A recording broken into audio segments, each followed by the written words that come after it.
Well, Bill, I think this is a big reason why Speaker Pelosi removed and blocked me and Jim Jordan from serving on this committee, because we wanted to ask questions about this. How is it that 3 weeks prior to January 6th, intelligence reports were provided to the leadership of the Capitol Police that suggested that extremist groups would storm the Capitol and something dangerous would happen on that day, and yet the Capitol was completely unprepared for what would happen? And the more you ask these questions and unravel the facts about January 6th, the more you get into a line of questions that go up a chain of command that end up on Speaker Pelosi's desk. What we know is that the Capitol was unprepared. There was a systemic breakdown of security.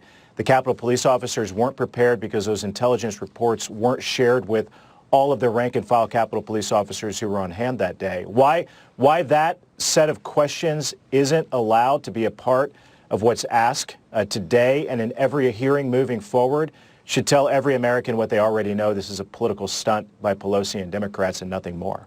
Congressman Banks, there's going to be a lot of coverage of this particular hearing, although there are 14 investigations in total that are underway right now. So by no means is this one going to be the last word of it. But the first words today are going to be heard from the 4 Capitol Hill police officers who will testify.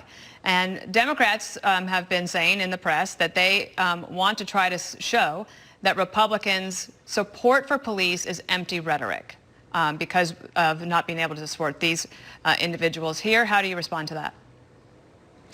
Well, last week when I was still moving forward as ranking member of this committee, I met with the head of the U.S. Capitol Police Union. And I called at the time the chairman, Benny Thompson. He called me because we were working under the assumption that I was going to be the ranking member of this committee. And I told him, you need to have the head of the Capitol Police Union on the panel today. And he said no. And here's the reason why. The head of the Capitol Police Union told me that they were unprepared.